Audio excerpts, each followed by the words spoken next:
Far East Broadcasting Company Philippines, in partnership with Green Hills Christian Fellowship Ortigas, bring you a message from the Word of God. Together, let us know Christ and make Him known. Nagpapatuloy po tayo sa ating GCF Communion Series para dun sa ating mga guests o kung hindi kayo nakakapunta dito ng matagal na, pagka Communion Weekend po, Communion Sunday, tayo po ay nasa Gospel of Luke na pinamagatan natin God the Son, Son of Man. At yan din po ang pamagat ng ating mensahe ngayong hapong ito. Tunay na tao, tunay na Diyos. Ang salaysay na pag-aaralan natin ngayon ay nakatala sa tatlong synoptic gospels. Yung pong account sa Luke, kababasa lang po natin. Pero meron din siyang account sa Matthew. Sa Matthew 8:23-27. Babasahin ko po. And when he got into the boat, his disciples followed him. And behold, there arose a great storm on the sea, so that the boat was being swamped by the waves. But he was asleep. And they went and woke him, saying, "Save us, Lord." Iba po ang tawag nila sa Panginoon dito. Curious. No? Save us, Lord. Doon po sa Luke, Master, Master. No? Adonai, Adonai. Ang ginamit pong salita doon. And he said to them, "Why are you afraid, O you of little faith?" So sa Luke, ang sabi niya, "Where is your faith?" Pero pareho din po ang kahulugan. Then he rose and rebuked the winds and the sea, and there was a great calm. And the men marveled, saying, "What sort of man is this, that even winds and sea obey him?" So makikita nyo halos magkapareho, no, ang tala. Sa Mark chapter 4, 36-41, actually nag-uumpisa siya sa verse 35. Ang sabi doon, on that day, when evening had come, so alam natin gabi. Yung pong detalye na yun, wala sa Luke at sa Matthew. When evening had come, he said to them, "Let us go across to the other side." So sabi niya lang sa Luke and Matthew, "Let us cross the lake." So ngayon alam natin, the other side ay yung eastern side ng Sea of Galilee. And leaving the crowd, they took him in with them in the boat just as he was, and other boats were with him. So may mga kasama silang ibang bangka. No? And a great windstorm arose, and the waves were breaking into the boat, so that the boat was already filling. But he was in the stern, asleep on the cushion. Meron ding additional detail sa Mark na siya ay nasa stern, yung likuran ng bangka, at siya ay natulog. Ang ginamit niyang unan ay yung cushion na ginagamit ng piloto ng bangka.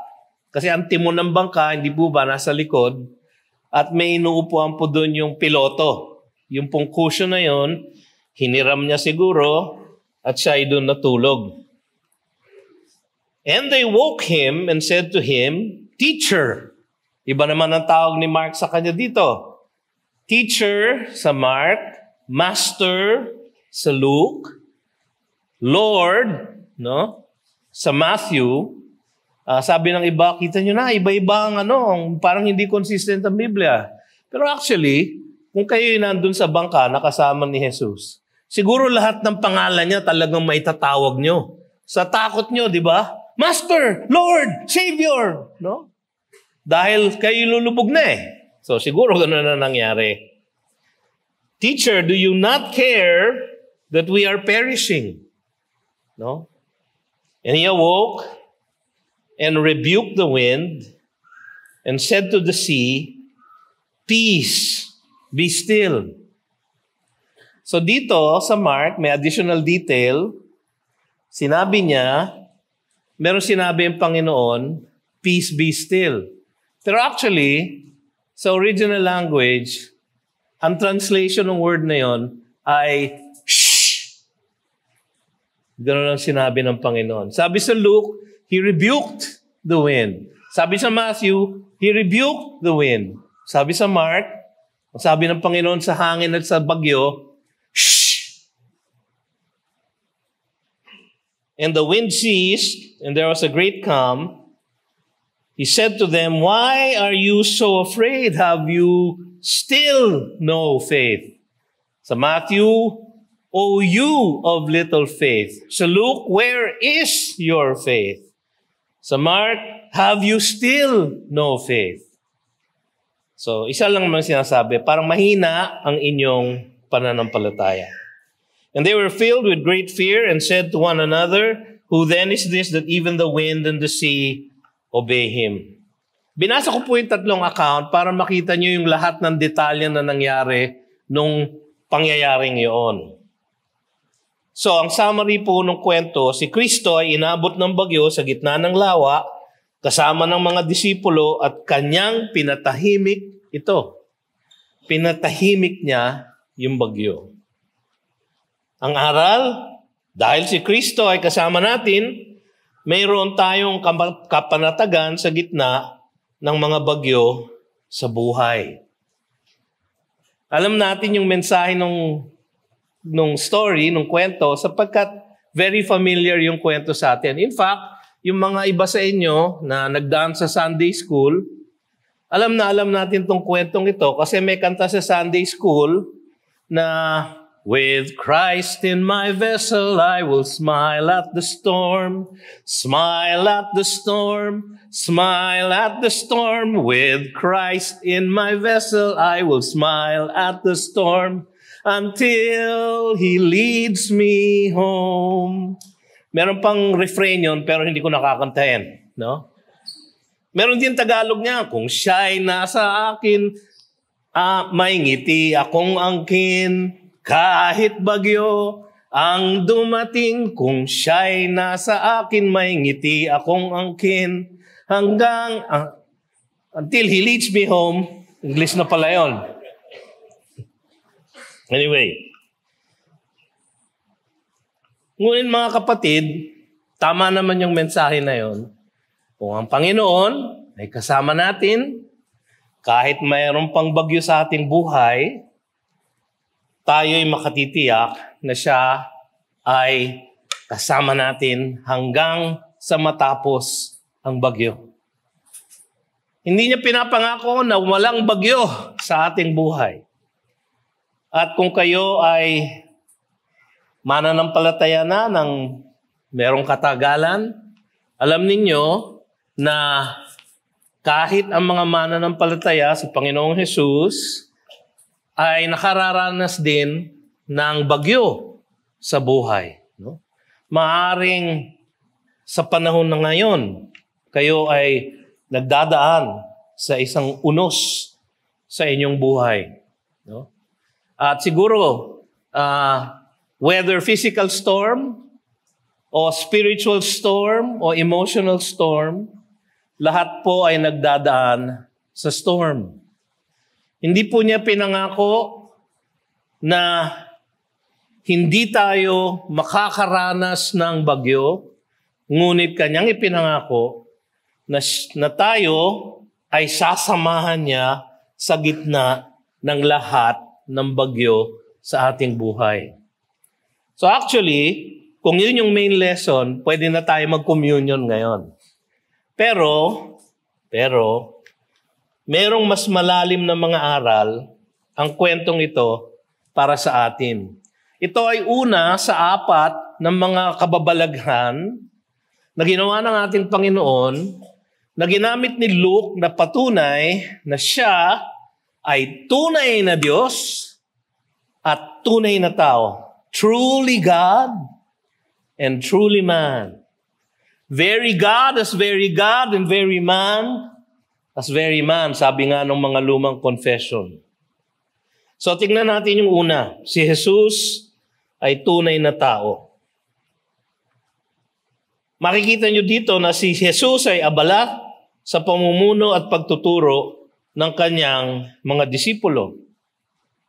Kung inyong alalahanin at babalik-aralan, ang ating mga topic nung nakaraan dito sa pinagdaanan natin sa Luke ay ang kanyang pagtuturo nung parable about the soils, no?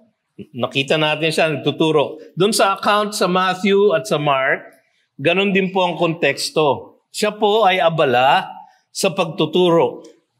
At lalo na siyang abala sa pagtuturo ng kanyang mga disipulo. Yung 12 na kasama niya. No? Kanina pong umaga, sa morning worship service, pinakita po ni Pastor Larry ang isang painting ni Rembrandt. No? Ito lang siguro hindi naman siguro ito lang, pero ito siguro ang pinakasikat na painting tungkol sa, pinapakita na sa screen. No? Christ in the Middle of the Storm. Yan po ay isang sikat na painting ni Rembrandt. No? Isang sikat na artist. At sabi nga ni Pastor, kung bibilangin ninyo kung ilan ang kasama ni Jesus dyan, no? Meron lang pong konting inaccuracy kasi si Jesus parang nasa harap, hindi nasa likod. At yung number ng disciples dyan ay 13, hindi 12. Dahil sinama ni Rembrandt ang kanyang sarili dun sa bangka. No? At marahil po, mas malaki ng konti dyan yung bangka na kanilang ginamit. No? Meron pong na-discover sa area ng Capernaum na isang ancient dig ng isang bangka, yung frame ng isang boat. No? Na ang sabi nila are thousands of years old. At itong frame ng boat na ito ay siguro mga 20 to 25 feet long. So malaki-laking bangka ito, hindi ito pareho ng bangka na naalala ko nung bata po ako, may bahay po kami sa Malolos, ang katabi po namin ay ilog. No? So meron po kaming bangka, kami dalawa ng pinsan ko, yung bangka po namin walang katig, tas manipis. No? E noon manipis po ang katawan ko. So kasya ako dun sa bangka.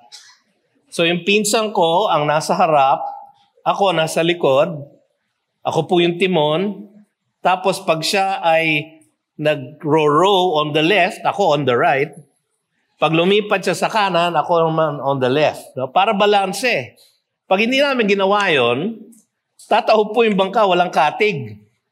Pero itong bangkang ito ay wala ring katig, pero mahaba po siya, at siya ay sailboat. Sailboat. Ngayon po, kung kayo pupunta sa Jerusalem ngayong mga panahon na ito, pag nagpunta po kayo sa Sea of Galilee, isasakay po kayo ng mga tao doon, mga turista sinasakay nila, sa isang maliit na bapor. Hindi po ganun kalaki yung bangka na kanilang sinakyan. Pero ang ating Panginoon, kasama ng kanyang mga disipulo, sabi dito, one day he got into a boat with his disciples. So hindi natin alam kung yung 12 lang, maaaring may kasamang iba. Let us go across to the other side of the lake. Dahil siya ay nagtuturo on the western side sa Tiberias. So ang other side ay yung eastern side. Ang lake po ng Kinnereth o the Sea of Galilee ay mga 13 miles long, 8 miles wide at its widest point. Para po siyang pear-shaped. O para sa atin, para siyang manggang hilaw. No? Ang shape niya. Medyo manipis po siya sa bottom kasi nag-flow siya into the Jordan River. Alam niyo, napaka-miraculous po ng body of water na yon. Sapagkat nagmumula ang kanyang tubig sa Mount Hermon on the north, meron isang lugar doon ang tawag nila Tel Dan. No? At kapag kayo nagpunta ron, papupuntahin kayo ng mga tourist guide nyo across a bridge. At makikita nyo ang isang napakalaking bukal na nanggagaling sa bundok na patuloy lang nagbubukal ng tubig. Hindi nila alam kung saan nanggagaling. Pero yun ang tubig, nagsasupply ng water ng Sea of Galilee. At ang Sea of Galilee ang nagsasupply ng water ng Jordan River. At patuloy siya hanggang siya ay makarating sa Dead Sea, kung saan siya nagko-collect, no? At nagiging salty. Yan po ang pinanggagalingan ng tubig ng buong Israel. Yan pong body of water na yan. Diyan po sila naroon. Sabi niya, let us go across to the other side of the lake. So nagbigay na siya ng utos. Ito ang kanyang kalooban na sila ay tatawid at makakatawid sa kabila ng lawa. Okay? Si Jesus, mapapansin ninyo, ay nakaranas ng kapaguran na tanda ng kanyang pagiging tunay na tao.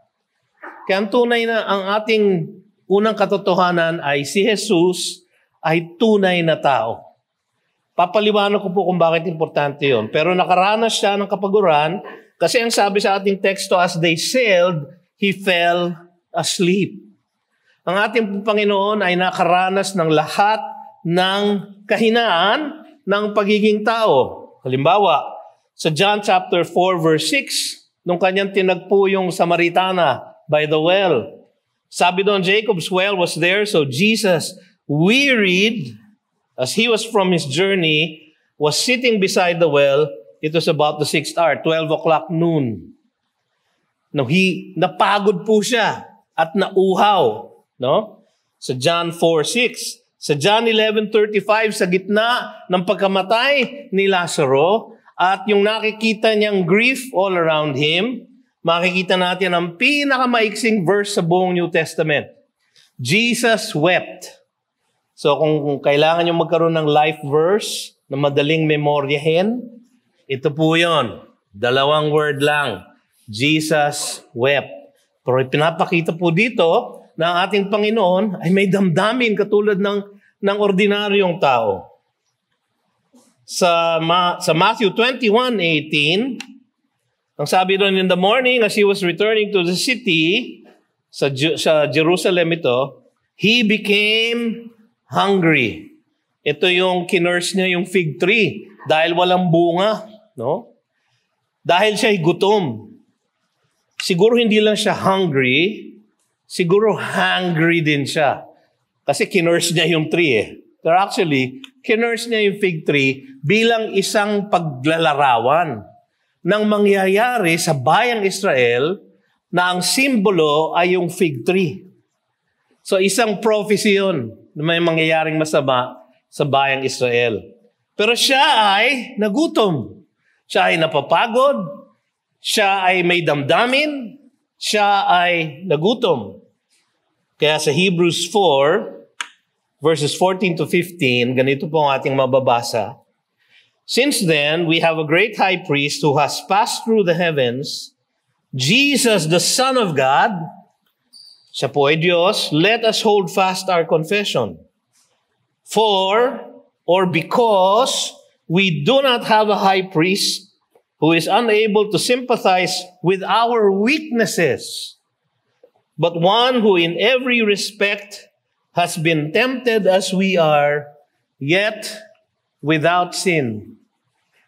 He could sympathize with our weaknesses, naintindihan niya ang ating mga kahinaan, sapagkat siya ay dumanas ng lahat ng klaseng pagsubok at temptation, ngunit hindi siya nagkasala. Siya ay tunay na tao. Bakit mahalaga yun? Siya ay Diyos na nagkatawang tao, at dahil siya ay tunay na tao, siya lang ang karapat-dapat na kumatawan sa atin sa krus. At ang tunay at nag-iisang manunubos ng ating kaligtasan. Kailangan magkaroon ng isang substitute para sa atin. Sapagkat hindi tayo nakasusunod sa batas ng Diyos na kanyang requirement para tayo ay makasama niya sa langit.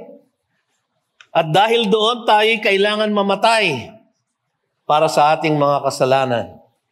Si Jesus ay bumaba sa lupa upang kumatawan sa atin maging dakilang kinatawan natin upang siya ang susunod sa lahat ng batas na hindi natin kayang sundin, at siya rin ang magbabayad sala sa mga kasalanan na hindi natin kayang bayaran. Yan po ang essence ng gospel. Pero pwede lang ito mangyari kung tunay siyang naging tao.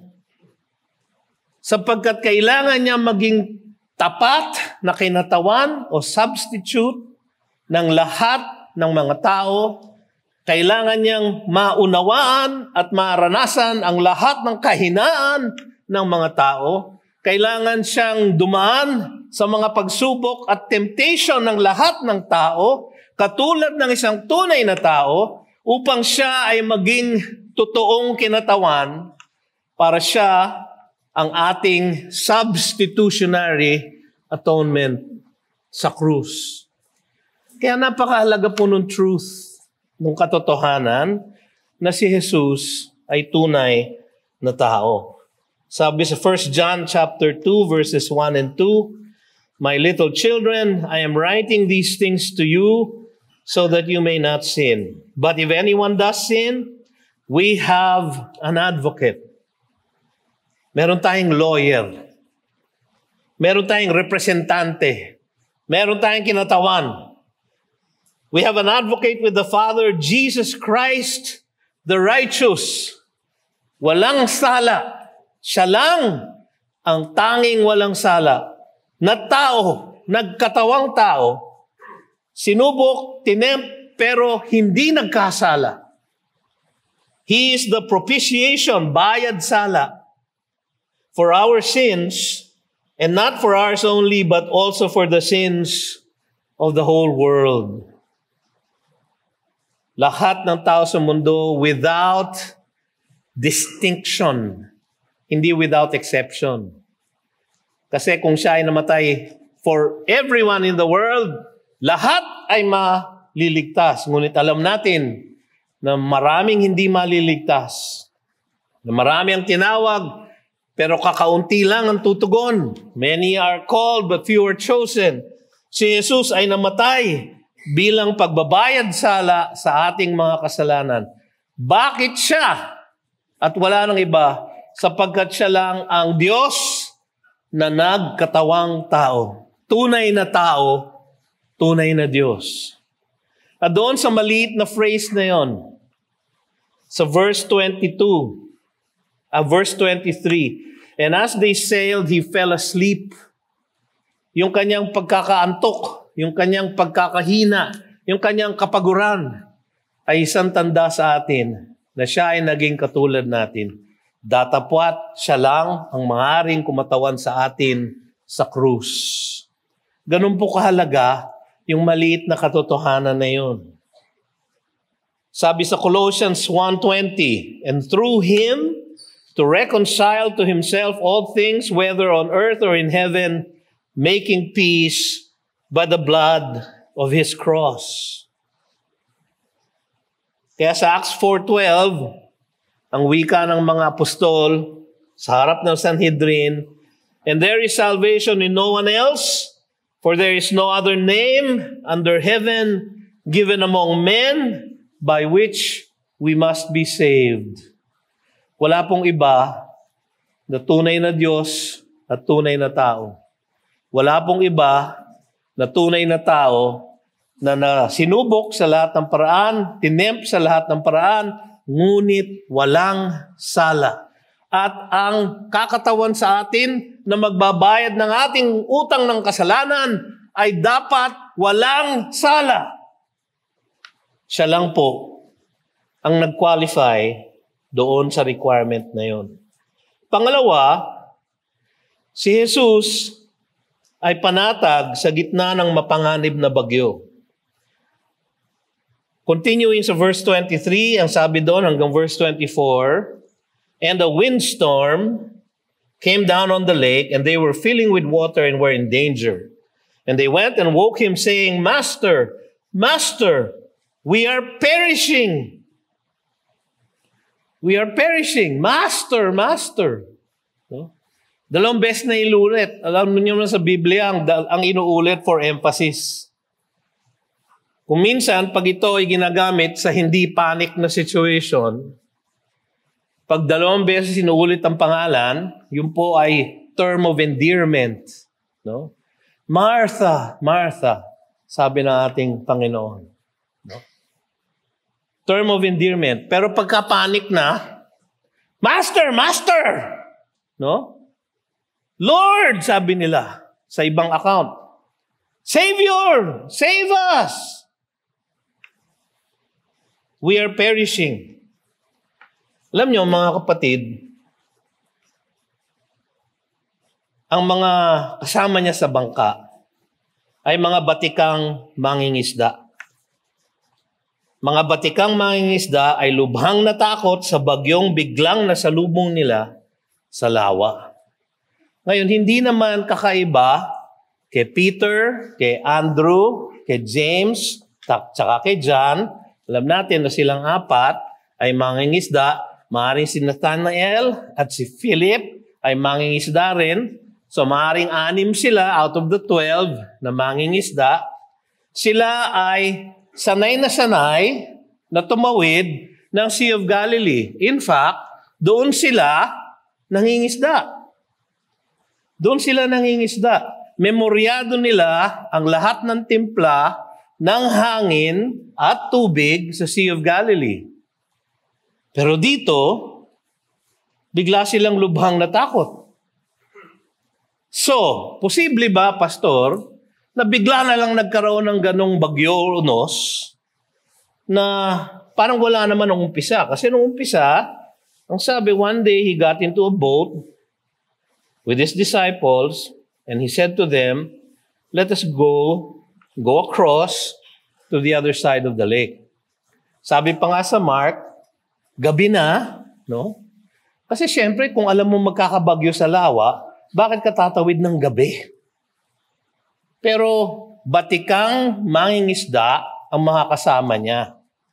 Alam mong sila ay nagpapanik, sabi nga ni Pastor Larry. Alam nyo na sila ay desperado sapagkat merong 4 o 6 na mangingisda ang humingi ng tulong sa isang karpintero.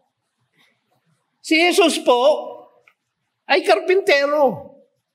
Hindi po siya fisherman. Pero dahil sa kanilang desperation, sa takot nila, ang kanilang hininga ng tulong ay isang karpintero. Siguro, kung kayo si Jesus at bigla kayong ginising sa inyong pagkakatulog at humihingi ng tulong sa inyo ang 6 na batikang mangingisda at kayo'y karpintero, ano sasabihin nyo? O bakit nyo ako ginising? Ano magagawa ko? Karpintero ako. Pero hindi po ganoon ang sinabi niya. Ito pong hangin na ito na biglang nagkaroon, windstorm, ang sabi sa Luke, sa Mark, windstorm din, no? Ang salita pong ginamit ay lailaps, ganun pong spelling, whirlwind, ang literal na translation. So parang nagkaroon ng tornado, no? Pwede ba yon? Kasi alam niyo yung geography ng Sea of Galilee. Sabi ko nga sa inyo, 13 miles length-wise, 8 miles across. No? Siya po ay, ang lahat po ng lake ay below sea level. No?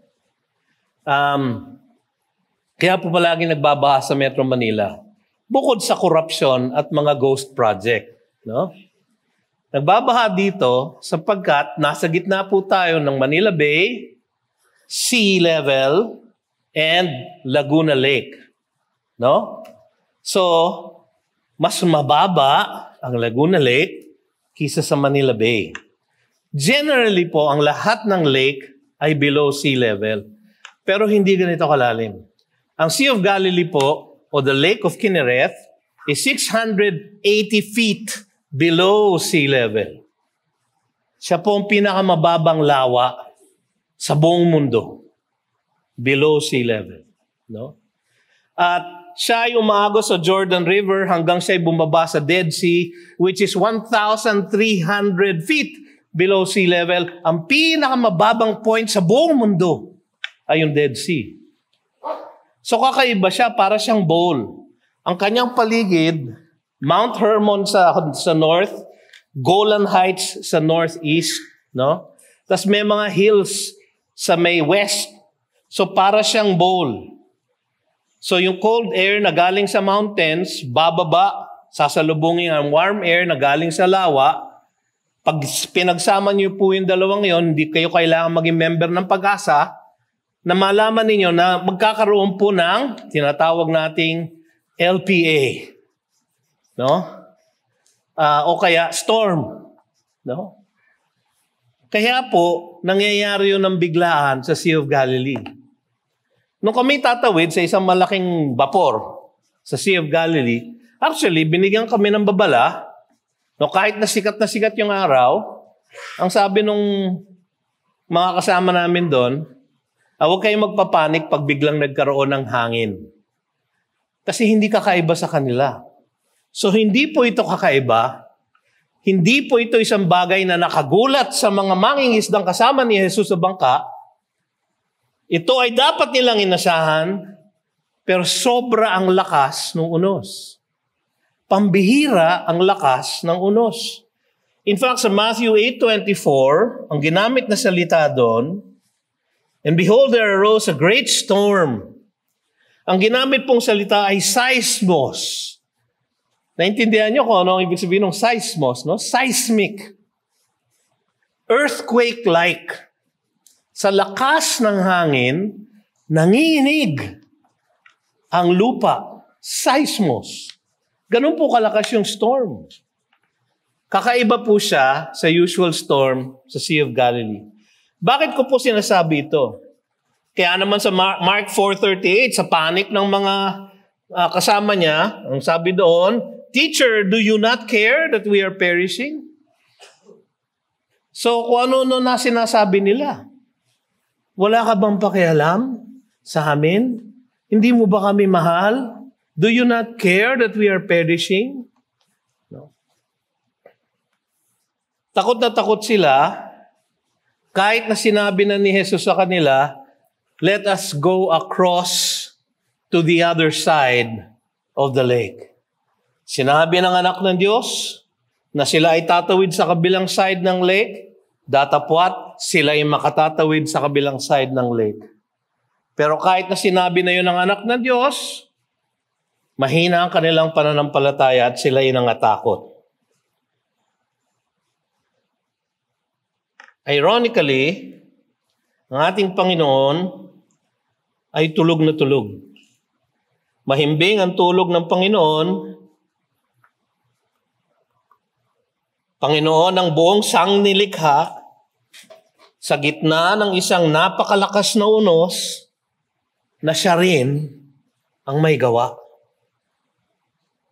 Alam niyo kung bakit mahimbing ang tulog niya? Akala niyo ba na sorpresa si Jesus doon sa malakas na bagyo na iyon? Akala niyo ba nagulat siya? Mga kapatid, sabi niya, "Let us go across to the other side of the lake." Nung sinabi niya yon, alam na niya na magkakaunos na malakas. Bakit? Kasi siya ang may gawa ng kalamidad na iyon. Sabi sa Isaiah 45, "I am the Lord, there is no other. I give blessing and I give calamity." Sa Kanya nagmumula ang pagpapala. Sa Kanya nagmumula ang kalamidad. Siya ang may gawa ng unos. Kaya alam niya. Kaya mahimbing ang kanyang tulog. Alam niya na hindi siya pababayaan ng kanyang ama. At alam niya sapagkat siya ang may hawak ng lahat ng bagay. Sabi sa Hebrews chapter 1, "He holds all things together by the word of His power." Alam nyo, kaya hindi nagbabangga ang mga planeta, kaya hindi nagsasalubong ang mga araw, kaya hindi nagkakagulo ang mga bituin, sapagkat He holds everything together by the word of His power. Yung po ang kasama nila. Oo nga, karpintero lang siya. Ngunit siya ang Panginoon ng buong sangnilikha. Tulog na tulog siya na kailangan siyang gisingin. And they went and woke him. Kung totoo nga, katulad na sinabi ni Matthew na napupuno na ng tubig ang bangka, katulad ng sinabi ni Mark na umaapaw na yung tubig sa loob ng bangka, kung siya ay nasa likod, sa stern, no? Doon siya sabi ni Mark, no? At siya ay natutulog, dapat nararamdaman na niya yung tubig. Siguro may kasamang ulan o yung spray na galing sa tubig. Hindi siya nagigising sa tubig. Mahimbing na mahimbing ang tulog niya dahil ang ating Panginoon ay panatag sa gitna ng mapanganib na bagyo. Isang kaaliwan sa atin dapat, mga kapatid, na siya ang may hawak ng lahat. Kung meron mang bagyo na nangyayari sa inyong buhay o mangyayari pa, ang ating kaaliwan, siya ang may hawak ng lahat. Siya ang may hawak ng bagyo. At kanyang pinahintulot ang bagyong yun sa ating buhay. Katulad ng kanyang pagpapahintulot ng unos na ito sa Sea of Galilee para sa kanyang mga alagad. Si Jesus ay panatag sa gitna ng mapanganib na bagyo. Pangatlo, si Jesus ay tunay na Diyos. Siya ay tunay na Diyos. Tingnan niyo yung second half ng verse 24. Sabi nila, Master, Master, we are perishing. And he awoke and rebuked the wind and the raging waves, and they ceased, and there was a calm. He rebuked the wind. Sabi sa Matthew, he rebuked the wind. Sabi sa Mark, anong ginawa niya sa Mark? Peace, be still. Sa English yun. Yung original, anong sinabi niya? Shh! Nakakita na ba kayo ng tao? Halimbawa, itong bagyong si Paulo. No? Ngayon, nasa north. No? Tatayo ka sa labas ng bahay mo at sasabihin mo, shh! Ano kaya mangyayari, no? Malamang liliparin ka ng hangin. Hindi po ang ating Panginoon. Sinaway ni Jesus ang bagyo at tumahimik ito. Shh! Sabi niya. At biglang kumalma. Alam nyo, kahit na huminto bigla ang hangin, ang alon, hindi hinto kaagad. For several minutes or even hours, patuloy na sigurong yuyug-yugin ng lawa, ng tubig ng lawa, yung bangkang kanilang sinasakyan. Ngunit, sa pagsaway ng Panginoon, ang hangin at ang alon ay naging kalmado. Na parang naging glass yung tubig. Walang kahit na anong alon. Ganun po ang kapangyarihan ng ating Panginoon. Sapagkat si Jesus ay tunay na Diyos. Si Jesus ay nagpakita ng pambihirang kapangyarihan na katunayan ng kanyang pagka-Diyos. Sa previous chapters nitong gospel na ating pinag-aaralan, sa Luke chapter 5 verses 4 to 6, sabi niya kay Peter, put out into the deep and let down your nets for a catch. Sabi ni Simon, Master, we toiled all night and took nothing. Sabi niya, karpintero ka lang, mangingisda ako eh. Ikaw pa magsasabi kung saan ko ilalaglag ang aking net. But at your word, I will let down your net. Siguro sarcastic yung pagkakasabi ni Pedro. Sige na nga! And when they had done this, they enclosed a large number of fish, and their nets were breaking. Sa palagay nyo, hindi alam ni Pedro kung nasa ng isda. Sa tagal niya pagiging mangingisda. Alam niyo kung ano nangyari? No? Yung isda na nakakumpol sa isang part ng lake, ng Sea of Galilee. Andito yung bangka. Hindi sila makahuli ng kahit na anong isda. Sabi ni Jesus, ilabas mo ng konti, no? At ikay makakahuli. So, kung ikaw mangingisda, alam mo naman na hindi naman mangyayari yon. Pero alam nyo ginagawa ng mga isda? Nakaparada sila dun sa sa lake. Nakaganyan sila. May sinabi na ba ang Panginoon? Wala pa. Hintayin natin sumunod si Pedro at yung mga mangingisda. So nag-aabang silang ganyan. Nung sumunod si Pedro, ayun na, pumasok na raw tayo sa net. So sabay-sabay silang pumasok sa net. No? At sa dami nila, muntik mapunit yung kanilang lambat. So siya ay Panginoon ng mga isda. No? Parang si Aquaman. No? Luke 6:10. Meron siyang nakitang paralitiko na yung kamay niya ay withered hand. No? Sabbath day. Sabi sa verse 10, and after looking around at them, sabi niya, I ask you, is it lawful on the Sabbath to do good or to do harm, to save life or to destroy it? Pinapatunay niya na siya ang Panginoon ng Sabbath. And after looking around at them and all he said to them, and all he said to him, stretch out your hand. And he did so and his hand was restored. So siya ay Panginoon ng disease. So chapter 7, verses 14 to 15, may nasa lubong silang funeral march. Papunta na sa libingan. Merong isang binata na namatay, naiwan siyang kaysa isang anak ng kanyang ina na balo na. No? So wala nang magsusuporta sa kanyang ina. Verse 14, then he came up and touched the bier. Hindi kabaong. Isang parang stretcher kung saan nakabalot yung katawan nung namatay. And the bearer stood still and he said, young man, I say to you, arise. And the dead man sat up and began to speak, and Jesus gave him to his mother.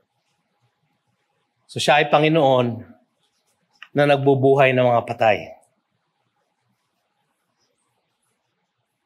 Chapter 7, verse 21, nung nagpunta yung mga disipulo ni Juan Bautista, tinatanong kung siya nga ang Mesias, sabi niya, in that hour, he healed many people of diseases and plagues and evil spirits, and on many who were blind, he bestowed sight.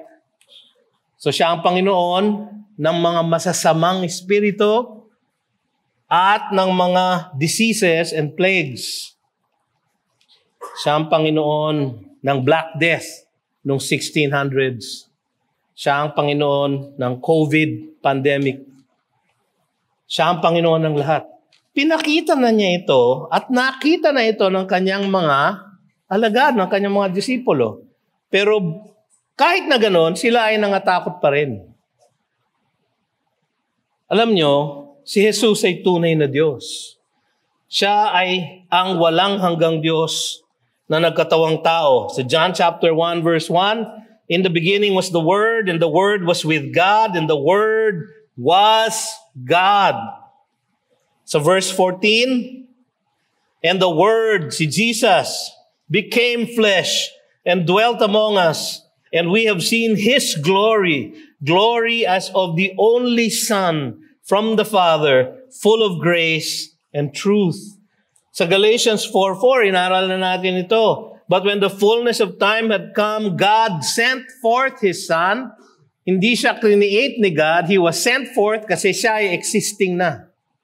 Sent forth His Son, born of woman, born under the law. Born of woman, tunay na tao, pero tunay na Diyos. Philippians 2:7, He emptied Himself by taking the form of a servant, being born in the likeness of men, and being found in human form, He humbled Himself by becoming obedient to the point of death. Kahit na siya ay Diyos, siya ay nagpakumbaba at sumunod sa kalooban ng kanyang Ama upang iligtas ang kanyang sanlibutan at siya ay naging tao. 2 John 7, for many deceivers have gone out into the world, Anong kanilang tanda? Those who do not confess the coming of Jesus Christ in the flesh, such a one is the deceiver and the antichrist. So siya ay Diyos na nagkatawang tao. Bakit mahalaga na siya ay tunay na Diyos? Sapagkat sa kanyang pagkakatawan sa atin sa krus, bilang isang tunay na tao, pinagbayaran niya ang lahat ng kasalanan, past, present, and future, ng lahat ng mananampalataya sa Kanya, sa lahat ng panahon, once for all. Para niya magawa yon, kailangan siya ay tunay na Diyos at tunay na tao. Napakahalagang katotohanan. Pang-apat at huli, si Jesus ay Panginoon sa gitna ng mahinang pananampalataya. We should praise God na siya ay tapat na Panginoon kahit na tayo ay mahina at hindi tapat sa ating pananampalataya sa Kanya. Sabi sa verse 25, He said to them, "Where is your faith?" Ang sabi ni Mark, "Why do you still have no faith?" Ang sabi ni Matthew, "O you of little faith." Ang issue po ay faith. Yung faith ng kanyang mga alagad. Bakit niya alam na meron na silang faith? Kasi hinahanap niya lang eh. Hindi niya hinahanap yung faith dahil alam niya na wala silang faith. Hinahanap niya yung faith kasi hindi nila ipinapakita yung faith sa kanya na kanya nang ibinigay sa kanila. Tandaan nyo, ang faith na nakapagliligtas at nakakapag-ugnay sa atin sa Panginoong Hesus ay hindi galing sa atin, hindi galing sa ating sariling lakas, kundi isang dakilang kaloob at pagpapala ng Diyos sa atin. For by grace you have been saved through faith, and that, meaning faith, is not of yourselves, it is a gift of God. So alam niya, may faith sila. Ang sabi niya lang, where's your faith? Ba't parang ang hina ng pananampalataya niyo? So ngayon, malinaw ang aral ni Jesus sa kanyang mga disipulo. Kaya niya pinahintulot itong pangyayaring ito ay para ma-exercise nila ang kanilang faith sa Kanya. Alam niyo mga kapatid, kung kayo ay mananalangin sa Panginoon, na kayo ay bigyan ng patience. Isa po yan sa fruit of the Spirit. Naalala niyo yung ating huling mensahe. Love, joy, peace, patience, kindness. Kung kayo ay mananalangin sa Panginoon para kayo bigyan patience, mag-ingat po kayo sa inyong pananalangin. Sapagkat para kayo ay maging patient, bibigyan niya kayo ng pagsubok. Nung ako po'y batang pastor, nananalangin po kami ng aking misis. At ipinanalangin ko, Panginoon, please break me so that you can use me. Hindi na siya umamen. Usually umaamen siya eh. Amen. Amen. Pero pagdating doon, tahimik lang siya. Mahirap yata yung please break me. Pag binrake ka ng Panginoon, kasama ako dyan sa breaking na yan. At totoo nga, no? Kami ay binrake ng Panginoon. Nagdaan kami sa maraming pagsubok. Pagsubok sa aming marriage, pagsubok sa aming mga anak, pagsubok sa sakit. No? Hanggang ngayon, dinadanas namin ang pagsubok sa sakit. Ako po ay stage 3 kidney patient. Naalala niyo po, nung last time ko mag-report sa inyo, ako po ay stage 4. Stage 3 na lang po ngayon. No? Naku, huwag niyo po akong palakpakan. Palakpakan po natin ang ating Panginoon. At siyempre, ang misis ko, dahil siya ang aking kidney doctor. Matyaga po siya sa pagbibigay ng gamot sa akin. At dahil doon, ang Panginoon ay kumikilos sa kanya upang ako ay mapagaling. Siguro, gusto pa akong mabuhay ng Panginoon na matagal-tagal. No? So, Lumalakas ang aking kidney, humihina naman ang aking tuhod. Kaya medyo uupo ako ng konti ngayon dahil sumasakit na. Mahina ang kanilang pananampalataya kahit na nagsabi na siya na, let us go across. Sinabi na ni Jesus, we will go across. Alam nila na pag sinabi ng Panginoon, mangyayari. Pero sila ay nanghina sa kanilang pananampalataya. Makipangyarihan ang ating Diyos, sabi nga nila, who then is this? Sila'y nanginig, and they were afraid. Sila ay namangha, and they marveled. Who then is this that He commands even winds and water, and they obey Him? Alam nyo, ang sinasabi lang ng Panginoon sa pagsubok na ito na Kanyang pinadana sa Kanyang mga alagad, ay ito, maaasahan natin na itatawid niya tayo sa buhay na walang hanggan.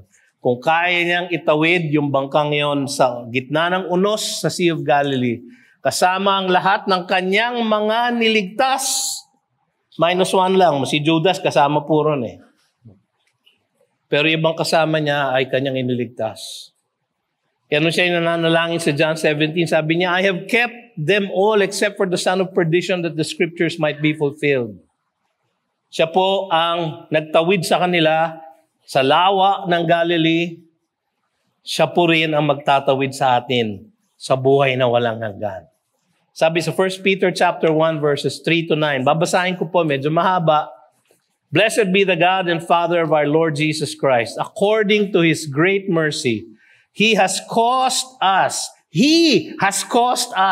not us causing ourselves. He has caused us to be born again to a living hope through the resurrection of Jesus Christ from the dead, to an inheritance that is imperishable, undefiled, and unfading, kept in heaven for you, who by God's power are being guarded through faith for a salvation ready to be revealed in the last time. In this you rejoice, though now for a little while, if necessary, you have been grieved by various trials, so that the tested genuineness of your faith, more precious than gold that perishes, though it is tested by fire, may be found to result in praise and glory and honor at the revelation of Jesus Christ. Bakit niya sinusubok ang ating pananampalataya? Bakit niya tinetest? Para malaman niya kung tayo may pananampalataya. Mga kapatid, siyang nagbigay. So alam niya kung kayo nananampalataya o hindi. Nakikita niya ang ating mga puso. Tayo ang hindi nakakakita ng ating pananampalataya. Tayo ang hindi nakakakita ng ating puso. Tayo ang pwedeng ma-deceive ng ating puso. Nasabi ng Jeremiah 17:9, the heart of man is deceitful above all things. Para sa atin po yung test. Para makita natin na ang ating faith is more precious than gold that perishes. Though you have not seen Him, you love Him. Though you do not now see Him, you believe in Him and rejoice with joy that is inexpressible and filled with glory, obtaining the outcome of your faith, the salvation of your souls. Kung naitawid niya ang bangka sa gitna ng malakas na unos, na kahit ang mga batikang mangingisda ay nangatakot, kaya niya tayong itawid, mga kapatid. Kaya niya tayong itawid sa buhay na walang hanggan. Ang sabi niya sa John 6:37, all that the Father has given me will come to me, and I will in no way cast them out. And I will raise them up in the last day. Isang garantiya po, mga kapatid, na tayo ay kanyang itatawid hanggang sa kaluwalhatian. Si Jesus ba, mga kapatid, ay kasama na ninyo sa inyong paglalakbay sa buhay na ito? Is Christ in your vessel? Can you smile at the storm until He takes you home? Siya ay tunay na Diyos at tunay na tao. Ganap at tiyak ang ating kaligtasan sa Kanya. Kayo ba ay nananampalataya na kay Jesus? Kayo ba ay humingi na ng Kanyang kahabagan upang kayo ay iligtas niya? Mga kapatid, sa ilang saglit tayo ay magdiriwang ng dulang ng ating Panginoon, ng Kanyang banal na hapunan. Tayo po ay gumagamit, nag-a-apply ng open communion sa church na ito. Kung kayo po ay mananampalataya na, kayo ay tumanggap na sa ating Panginoon, kayo ay nanampalataya na sa Kanya bilang inyong Panginoon at tagapagligtas, maaari po kayong mag-communion kahit na kayo ay taga-ibang church. Ngunit, kung kayo ay nagmamatigas pa rin at hindi pa ninyo kinikilala na kung wala si Kristo, kayo ay wala, na siya ang tanging daan at tanging tagapagligtas. Kung kayo ay hindi pa nananalig sa Kanya, kaibigan, ito po ay isang gawain ng pag-aalala. Kung kayo ay hindi pa nananalig sa Kanya, wala kayong aalalahanin.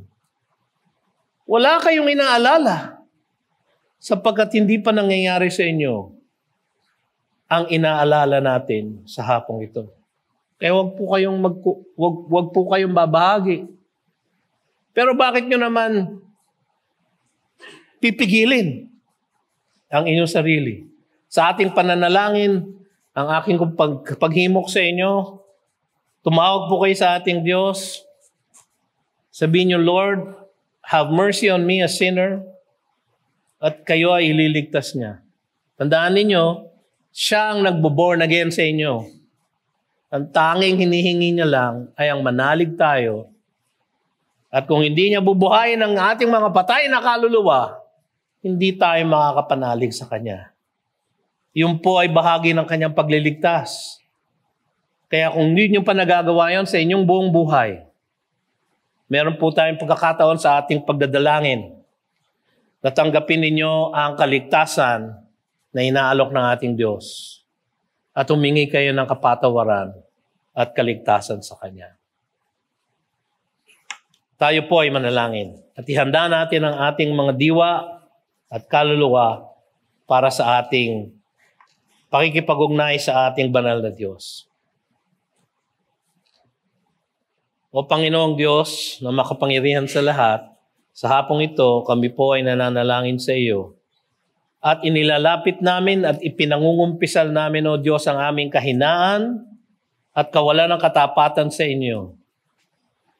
Sa aming tahimik na pananalangin, O Diyos, pakinggan ninyo ang aming pag-amin sa inyo ng lahat ng aming pagkukulang sa aming buhay at ang aming pagbibigay ng pasasalamat at ng papuri sa inyo dahil kayo ang gumawa ng paraan upang kami ay mapatawad at maligtas. You've just heard a message from the Word with Green Hills Christian Fellowship Ortigas in partnership with Far East Broadcasting Company Philippines. We hope you can join us next week. God bless you.